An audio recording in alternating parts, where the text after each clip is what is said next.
Olha aí, pessoal, que coisa! Os influencers da área de economia, né, os influenciadores de finanças aqui do Brasil, estão enfrentando aí uma crise em suas empresas. Muitos deles cresceram muito nos últimos anos, construíram verdadeiras empresas, conglomerados aí, com vários funcionários, com grandes estruturas internas aí. Mas esses números têm sido reduzidos, as equipes estão diminuindo. Mais recentemente, a empresa Me Poupe, né, que é da jornalista Natália Arcuri, cortou uma grande quantidade aí do seu quadro de funcionários de uma só vez, cerca de 70 pessoas ao que parece. Então, o que está acontecendo nesse nicho específico da produção de conteúdo na internet, nesse mercado específico dos influenciadores de finanças aqui no Brasil? Qual é o motivo por trás dessa crise? Pois bem, vou falar um pouco sobre o que eu penso desses influenciadores, vou falar também a respeito sobre quais são as possíveis causas dessa crise pela qual eles estão passando, e vou falar também sobre esse modelo de negócios como um todo. Será que ele chegou ao fim? Será que ele já está totalmente esgotado? Vamos dar uma olhada nessa notícia aqui, nessas notícias que eu trouxe, e analisar um pouco esses aspectos. Desde já peço que você deixe o seu like e o seu comentário neste vídeo, se inscreva no meu canal se você ainda não for inscrito, considere se tornar membro patrocinador do meu trabalho, com valores a partir de R$ 1,99 por mês. Você também pode clicar no botão Valeu Demais aí embaixo e colaborar financeiramente aqui com este meu trabalho. Me siga nas redes sociais que estão aparecendo aqui na tela e que eu vou deixar na descrição do vídeo também. Então vamos dar uma olhada aqui nessa história. Em primeiro lugar, a minha opinião a respeito dos influenciadores de finanças, né? Vocês sabem a minha opinião geral sobre os influencers da internet, eu já deixei clara num vídeo aqui específico do meu canal. Procura aí Quintessência Influencers no YouTube, depois você acha esse vídeo, assiste, caso você não tenha visto ele ainda, mas eu falo especificamente da classe dos influencers, que não se aplica naturalmente a esse tipo de pessoa aqui que produz conteúdo real para a internet. Pois bem, o que eu acho dos influenciadores da área de finanças? Tem muito 171, tem muito pilantra, tem muito ladrão mesmo, fraudador nesse meio aí. Você tem que saber separar o joio do trigo. Não estou falando aqui de pessoas que entregam resultados mesmo, não separar o joio do trigo nesse sentido, mas sim na coisa mais basal mesmo, de saber quem é real, quem fala coisas reais, quem tem um real interesse de colaborar e quem tem interesse em fraudar as pessoas, roubar dinheiro das pessoas, né? Mas, assim, desses principais nomes, os nomes mais famosos, eu já os acompanho aí há algum tempo, e eu comecei a me interessar por essa área de finanças aí assistindo aos vídeos da própria Natália Arcuri, do canal Me Poupe.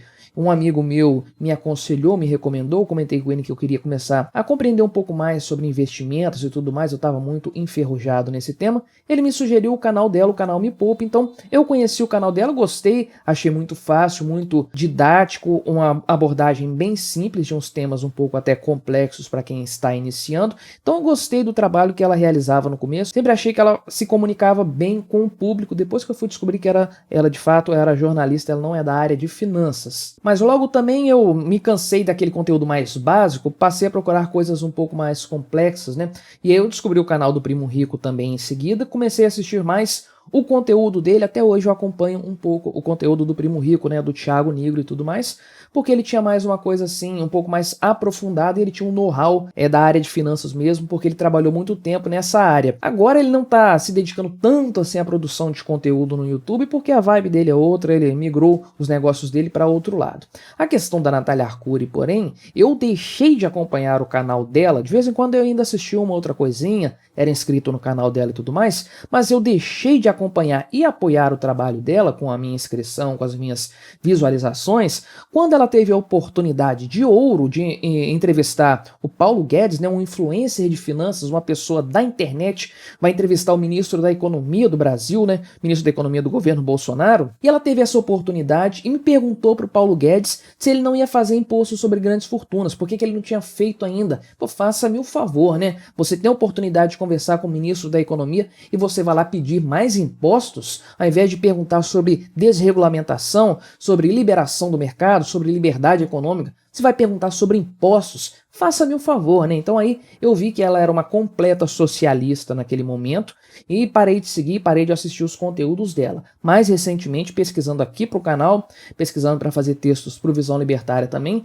vi que ela foi lá para o Fórum Econômico Mundial de Davos, e aí ela encampou aquele discurso lá de que se você tributar as grandes fortunas, você acaba com a fome no mundo, fez uma postagem no Instagram dela falando sobre isso, uma vergonha total. Então, Natália Arcuri, abandonei completamente, mas não desejo o fracasso dela, não desejo o fim da empresa, muito pelo contrário, acho que ela gera muitos empregos, gera renda, porque ela gera um produto que as pessoas querem consumir no final das contas. O sucesso dela na internet demonstra isso, né?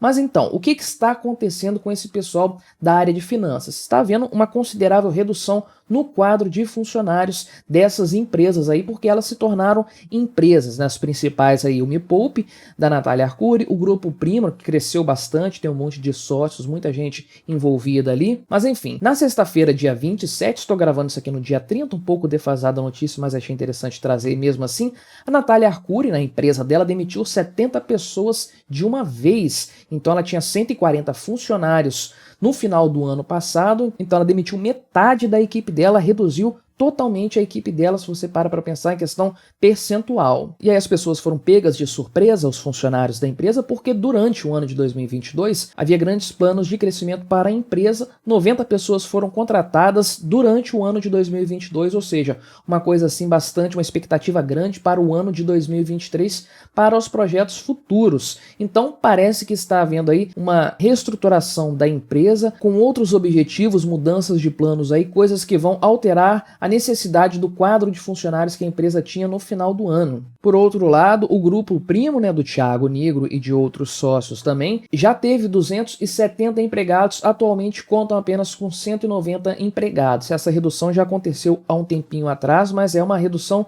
substancial, né, uma demissão aí de mais ou menos 60 pessoas de uma grande equipe. Estamos falando ainda de empresas muito grandes, né, no caso aqui quase 200 funcionários, realmente é bastante gente, muito mais ali do que a empresa da Natália Arcuri, inclusive. Então é uma grande companhia, uma empresa com um grande potencial humano ali, né? Uma grande quantidade de recursos humanos. E bem, é muito triste vermos demissões, pessoas perderem o emprego, mas o mercado é assim, ele se ressignifica, ele se transforma, ele se reorganiza a depender das necessidades, né? Mas o que poderia justificar essa queda aí no número de funcionários, essa reestruturação nessas empresas? Será que elas estão de fato em crise? Então assim, no primeiro lugar, não dá para você afirmar que se trata de uma crise de negócios. Isso uma coisa não significa outra, planos podem ser mudados, estruturas podem ser repensadas para ficar mais eficientes. E se você consegue fazer o mesmo trabalho com a quantidade menor de pessoas, uma quantidade menor de funcionários,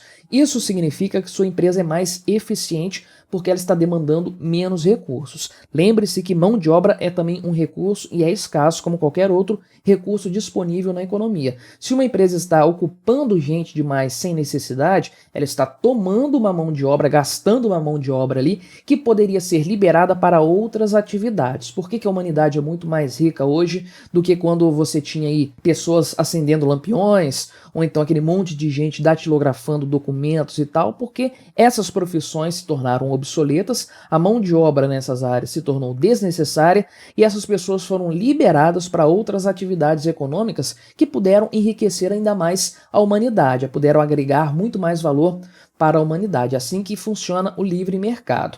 Então, pode ser apenas que essas empresas aí estejam se reestruturando frente a um novo cenário, frente a um novo sistema de coisas, né? Então, pode ser que a eleição do Lula tenha influenciado nisso? Pode ser que sim, seria uma baita hipocrisia da Natália Arcuri, porque ela parecia que estava torcendo para o Lula ganhar. Imagina, ele chega à presidência da República e ela demite funcionários por estar com medo aí do futuro do país. Seria uma baita hipocrisia, mas não descarta essa possibilidade. Mas acredito que não seja isso no final das contas, não.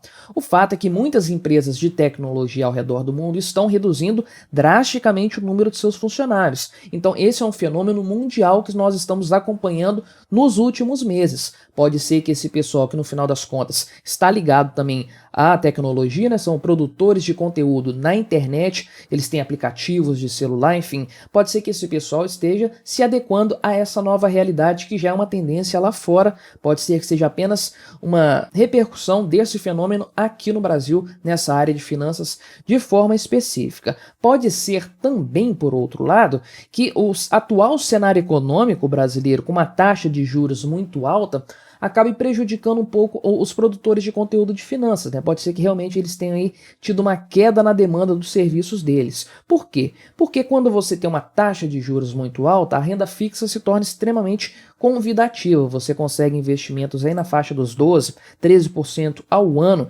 coisas que ações, por exemplo, podem não te dar no final das contas, principalmente você tendo um cenário econômico tão instável, tão incerto como o do Brasil sob o governo do Lula, sob o governo do PT. Então a renda fixa se torna mais atraente. E esse pessoal que direciona a sua produção de conteúdo para ações, para investimentos mais sofisticados, para planos mais elaborados aí de uma carteira de investimentos, eles acabam perdendo um pouco o espaço, um pouco mesmo a importância deles, porque a renda fixa está aí, ela é muito mais fácil de se aplicar, de se investir, né?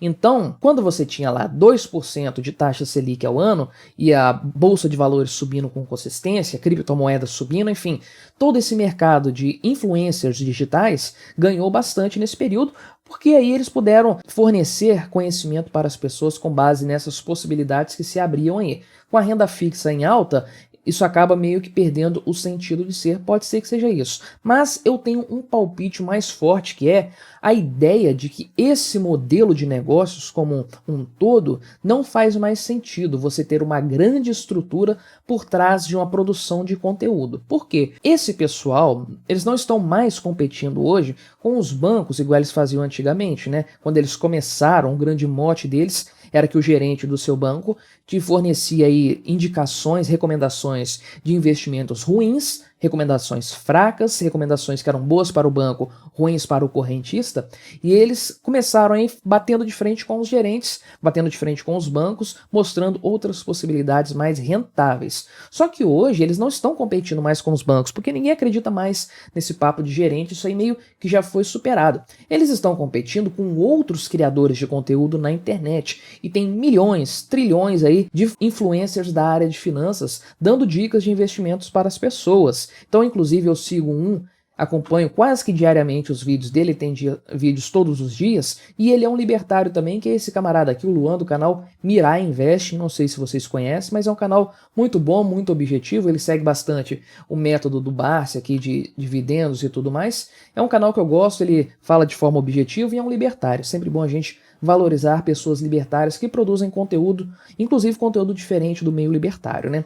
Mas enfim, então eles estão competindo com diversos outros influencers, formadores aí de conteúdo que não tem uma grande estrutura por trás de si, são igual a eu assim, uma câmera, um microfone e as próprias ideias sendo divulgadas. Então, será que faz mesmo sentido você ter uma grande companhia com dezenas, centenas de funcionários para competir com esses produtores de conteúdo que são eles sozinhos ali fazendo, ou talvez uma pessoa para editar o vídeo apenas ali, uma estrutura muito pequena?